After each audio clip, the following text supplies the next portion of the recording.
Aloha, everybody. Happy anniversary, 25th anniversary to the batch of 1997 UERM Medical School. Cannot believe it's been 25 years since we graduated from what's the best school on Aurora Boulevard. So anyways, I've been invited to share my passion in photography, and I'm very honored to do that, and I wouldn't miss it for the world. Thank you again. And what I'll be doing is I'm gonna present you with just nine tips of photography, and then I'll share a slideshow that I actually put together. It will consist of 97 slides, so it's about 5 minutes long, not too bad. All right, so here we go. So first, number one, use the camera that you have. It doesn't matter if it's a phone, doesn't matter if it's an old camera.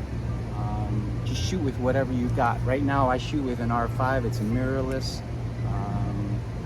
Works pretty well, but nevertheless, work with what you got. If you have a phone, shoot with the phone. Rule number two, start shooting in RAW. So one of my biggest mistakes when I was starting out was that I always shot JPEG, and I wasn't able to process my pictures anymore. When you shoot in RAW, you get the most detail out of your photos. Even your phone will have a setting where you can shoot RAW, but that's only if you have like a Lightroom app or something like that. Tip number three, you gotta know and understand the exposure triangle. So the three things that you have to learn about are the ISO, the aperture, and then the shutter speed. The ISO is what controls the camera's sensitivity to light, basically. The aperture is the opening in your lens. It's kind of like the pupil of the lens, which controls how much light actually gets into the camera and onto the sensor. The shutter speed controls how long the shutter is actually staying open when you take the picture.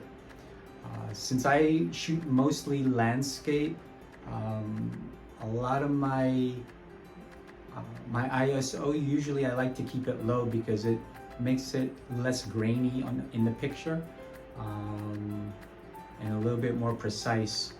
So I like to keep my ISO usually at about 100. Sometimes I'll slide it up to about 200 or 400. The aperture usually is measured, or it's different. It's measured like in the f-stop. So usually I like to keep my f-stop at about 11, because that way I can get most of the picture in the background, in the whole background, all in focus. If I'm shooting the stars and I want to get a little bit more light into the camera, I'll stay at about 2.8. And then the shutter speed, usually, since I'm shooting landscape and I have things on a tripod, I can actually shoot at sometimes 0.3 seconds if I want my water to look like it's actually moving, or if I want to get the wave like coming in and crashing and getting all the details, and I'll increase the shutter speed a little bit. So in a nutshell, those three things are kind of hard to explain in a short session like this. I would actually suggest maybe you just study up on it and read up on it, maybe go to YouTube and then learn about it. But you got to know your ISO, your aperture, and your shutter speed. Tip number 4, understand the rule of thirds. When you look at a picture, you want to kind of almost divide it into 9 squares, you know, like tic-tac-toe kind of thing, and try to place your objects in areas that might be pleasing to the eye. You know, it's going to be a lot easier for your viewer to look at. Tip number 5, play with the perspective. You know, so when you have your camera, you're just pointing straight, and you're gonna, it's kind of plain to just look at. So what you might want to do is bring it down and kind of angle it a little bit, or play around, or find something to frame it up with, whether it's leaves or a nice tree, you know, kind of get behind it and give it a different kind of perspective. That's what's going to give your photo a little bit more uniqueness to it.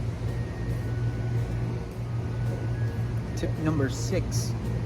So some of the best light of the day is going to be early in the morning and later in the evening at sunset. So a lot of times you'll see my photos of landscape, at least, is usually going to be done at sunrise or sunset. Even doing macro with the evening light is excellent as well.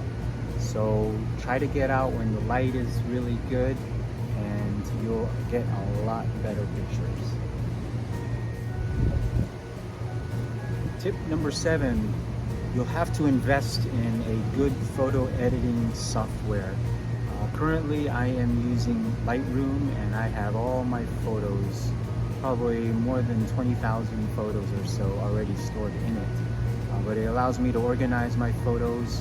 When somebody wants me to do a slideshow, I will pull up this and just send it to my phone and make my video.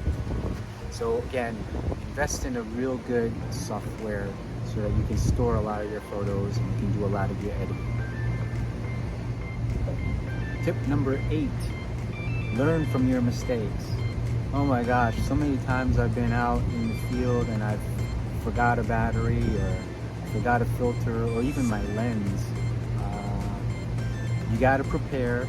You gotta make sure that you have everything there the night before, especially if you're gonna get up to go shoot in the morning.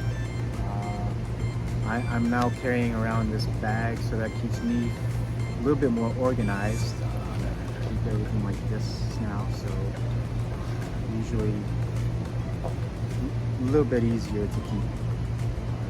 But nevertheless, always learn from your mistakes. Make sure also things like, you know, you're not on manual or your manual focus when you're wanting to shoot in autofocus or whatever. Know your camera and you'll learn from your mistakes. Tip number 9, the final tip. You gotta have fun. Get out, enjoy yourself, have a good time, get away from the clinic, take a breather, share your work with friends, colleagues, patients. I think the more fun that you have, you actually, and you rejuvenate, you actually can be a better healer, a better physician, a better provider, a better listener. So again, tip number 9, just have fun with it. There you have it. That concludes my presentation. Thank you all again for the invitation. I really appreciate it.